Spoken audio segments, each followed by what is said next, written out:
नमस्ते, आप सभी का स्वागत है आपका अपना चैनल रूपा मुखर्जी में। आज हम एक ऐसे राजा के बारे में बात करेंगे जो वास्तविक में कौन है। इसके लिए तो बहुत सारे प्रश्न उठते हैं। वास्तविक विक्रमादित्य कौन है?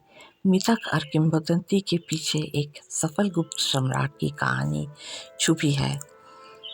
हम में से अधिकांश लोग उन्हें विक्रम बेताल की कहानियों से जानते हैं, जो मूल रूप से 12वीं सदी की कथा है, जिसमें विक्रमादित्य की एक भयानक आत्मा खोल को पकड़ने का प्रयास दर्शाया गया है। लेकिन विक्रमादित्य भारत के महान कहानियों के सिलसिले में लगभग 15,000 वर्षों से शामिल है। राजा की कहानियाँ कभी विस्तार से कश्मीर से कर्नाटक के कन्याकुमारी तक सुनाई गई है। इन कहानियों की उत्पत्ति कहाँ से हुई और इस प्राचीन नायक में नई राजनीतिक रुचि क्यों जागृत हो गई है, ये सारे सवालों का जवाब आज हम ढूंढेंगे।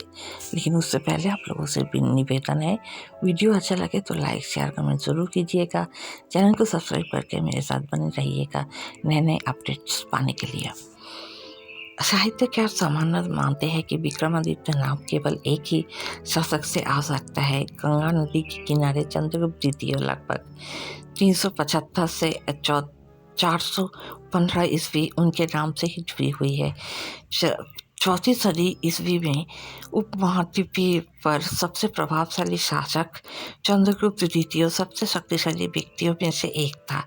उत्तर भारत में अनेक सोने के सिक्के मिलते हैं जिन पर उनकी तस्वीर और शीर्षक अंकित है, जो ये संकेत करती है कि एक विशाल साम्राज्य पर शासन करते थे जिसकी खजाने की समृद्ध थी। चंद्रगुप्त की जीवन कहानी पर बात करें तो तस्वीर उतनी स्पष्ट नहीं है।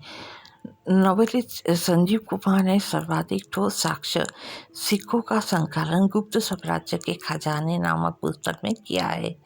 कुमार दिखाते हैं कि खोज स्थानों की विश्लेषण कर मंच पर पाए गए सिक्कों से पता चलता है कि चंद्रगुप्त के पिता समुद्रगुप्त पूर्व बिहार के पूर्व मध्य प्रदेश तक गुप्त शक्ति का विस्तार करे थे, लेकिन चंद्रगुप्त अपनी उत्तराधिकारी नहीं था।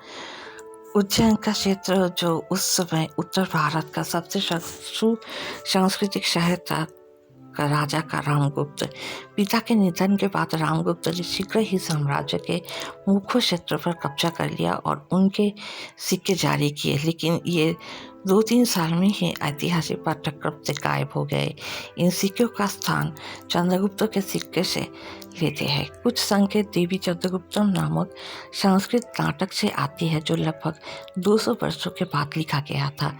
नाटक में रुद्र सिंह III कहते हैं कि रामगुप्त अपनी पत्नी ध्रुवा देवी को सौंप दे ताकि शांति स्थापित हो सके। रामगुप्त इसे स्वीकार कर लेता है। अपना नाराज छोटा भाई को वो समझ नहीं पाता है।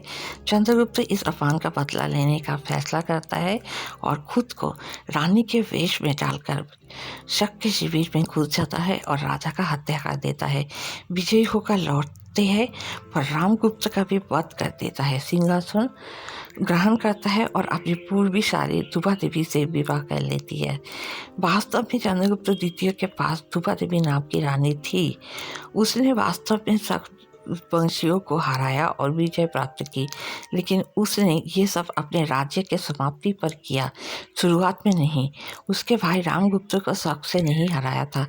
उसने कांग से सिक्के जारी किए जिन पर घोड़े की बलि का उल्लेख है, जो इसके विपरीत संकेत देता है।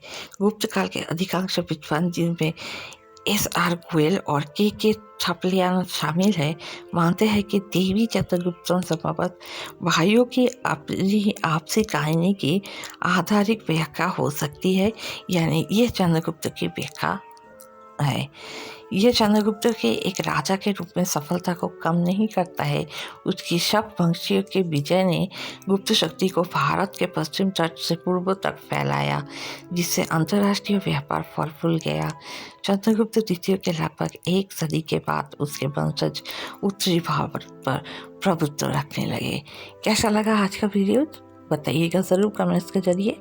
मिलते हैं अगले वीडियो में। धन्यवाद, नमस्कार।